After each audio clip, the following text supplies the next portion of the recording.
Hi, I'm Charmine O'Brien. I'm an Australian food writer and I've just written a book called The Penguin Food Guide to India. It's a book that covers all the regional cuisines of India, and I've travelled to every state in India to document these cuisines and learn all about them.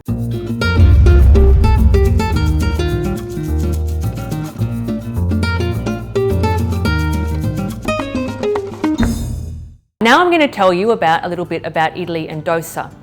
These are South Indian dishes, and they've become very common throughout India. They're very ancient dishes. There's no particular starting point of idli dosa. Sorry, let me just backtrack there.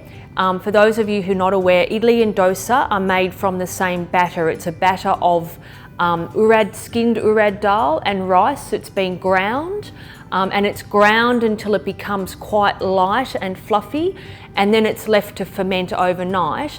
And then idli is made from that, and it's a steamed rice cake.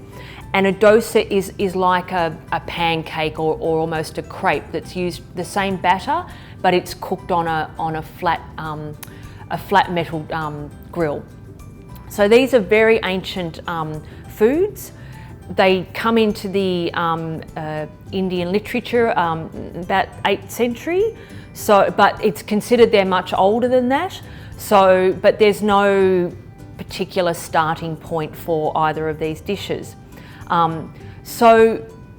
Some thoughts on it are that it may have been, certainly the cookery process, because with idlis they're steamed, may have been something that came actually in from Asia. So there's no doubt that idli dosa had their origins in South India. And what's really clever about this idli dosa, or certainly the batter, is that it actually harnesses the natural climate. So it's left overnight to ferment, because South India is pretty hot and steamy all year round, so the batter ferments, and actually in doing that fermentation it cooks the food in a way, and then so when you actually come to cook it using heat, you only have to apply a very small amount of heat and it cooks very quickly. So these are things that are had for breakfast in South India, but they're also eaten in the afternoon as a snack, and they can be had with meals.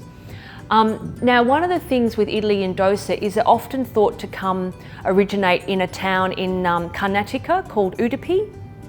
Now, it's probably not necessarily that they did originate in that town, but my theory on this is there's a lot of restaurants called Udipi restaurants in India, and they were started by some families that originated from the Udipi region, and because they serve dosa and idli, and they opened them up all around India, most people have probably had their experience of idli dosa in an Udipi restaurant, and therefore they've come to think that that's where those two foods originated. In my travels across South India, I have eaten a lot of dosa and a lot of idli, and I've had many different variations on this. But the absolute best dosa I've ever had was in Vidyarthi in Karnataka. And most people's concept of a dosa is of quite a big, very thin, sort of lacy pancake that's rolled up. This was quite different. It was only about this big, and it was quite thick, and it also was cooked in a lot of ghee, but it was really good. So that's my pick of a great dosa.